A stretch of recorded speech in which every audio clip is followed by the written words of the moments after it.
Hi, so nice to see you. My name is Alex Malouf, and I am happy to welcome you to the Wellness Wave brought to you by ACP SoCal Region 3. And today I am honored to interview Dr. Janet Wei. Hi, doctor, how are you doing today? Can you tell us a little bit about yourself and what you do? Yes, thank you so much, Alex, for this kind invitation. My name is Janet Wei. I'm an adult cardiologist at Cedars-Sinai Medical Center in Los Angeles. I am a physician scientist, so I research women with ischemic heart disease in the setting of no obstructive disease. I work in our echo lab, in our Biomedical Imaging Research Institute, and also the associate program director of our cardiology fellowship. Well, thank you for taking the time, and it's incredible everything that you juggle. So I just want to ask you, how did you choose your career path in medicine and in cardiology? So ever since I was young, I was always interested in the human body and human physiology, and just interested in how all our organs interact together to make up who we are. And, if one organ becomes dysfunctional, then what might happen to the rest of our body. And certainly the heart plays a very important role in the perfusion of all our organs. And as I participated in our clinical cardiology rotations as an internal medicine resident, just became fascinated with cardiac physiology and therefore interested in a cardiology career. Thanks for sharing. Some of us, though, are still trying to figure it out, both medical students and residents. Do you have any advice for them as they're trying to figure out their career paths? Yes, I think certainly as you are a medical student and exposed to all the different specialties of medicine and other subspecialties, it's just important to keep an open mind. I think that's the best advice that I can give, because when I was actually coming out of medical school, cardiology was not on my top list of interests. But as I was exposed to the care of specific cardiovascular conditions, I realized just how much of a gap there was in understanding certain pathophysiologies that apply to women with chest pain. And so that was really my avenue of becoming interested in cardiology. And so as you go through and you become passionate in different types of conditions, just keep an open mind and, just be, immersed in the particular rotation that you're in. Kind of think about how the physicians who you interact with, are they role models, or do they serve as mentors, and getting a chance to talk to them about what their life is like. I think that's probably another good way to then focus your interests. That's excellent. And I think you brought up a very good point about being immersed in every rotation. And that way our students can see whether or not they really or want to do that area of medicine.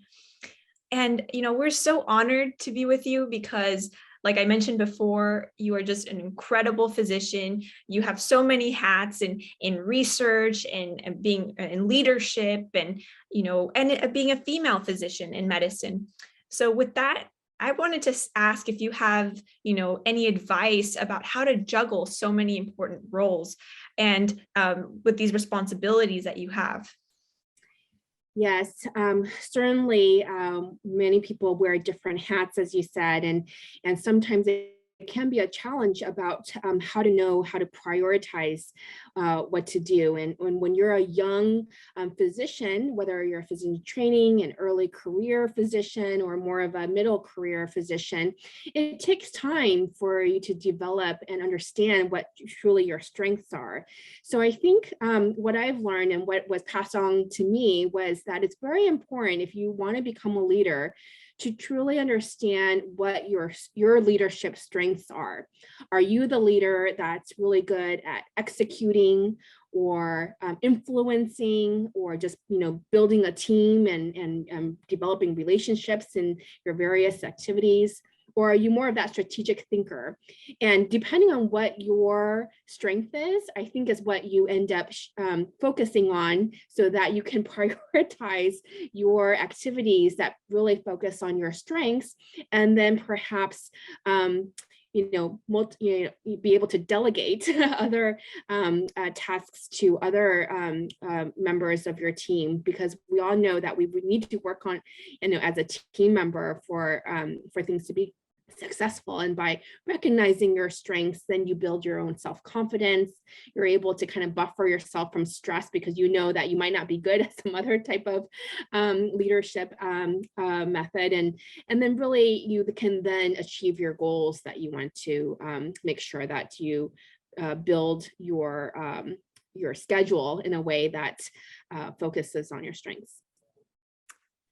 I never heard about the different areas of leadership like that. And I think it's important for one to reflect and think, what area do I fall in and how can I capitalize that and better improve my skills and maybe grow and tap into other areas of leadership. So, and very wise advice too.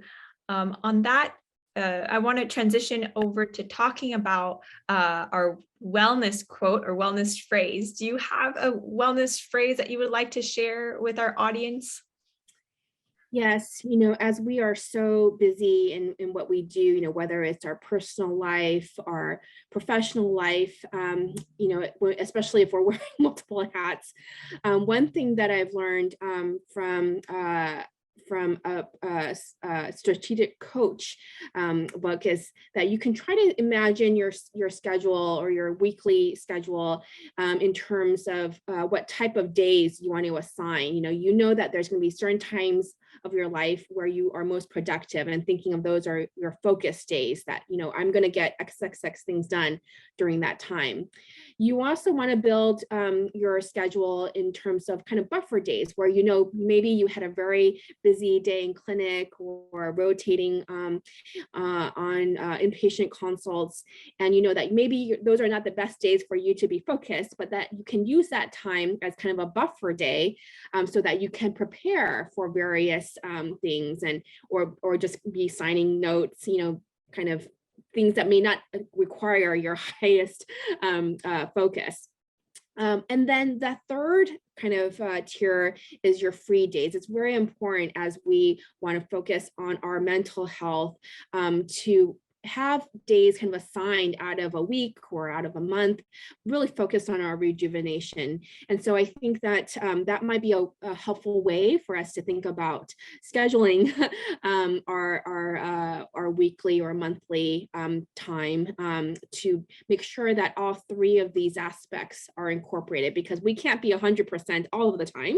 And we have to be aware that there is time needed to help us kind of rejuvenate and then be able to then be productive during our focus days.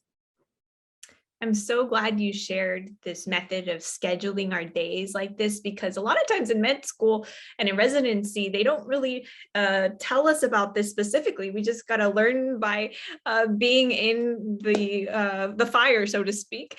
So thank you for sharing that wellness quote, and again for interviewing with us today, as I'm sure everything that you shared will definitely benefit all our audience. So thank you. Of course, thank you again for allowing me to participate.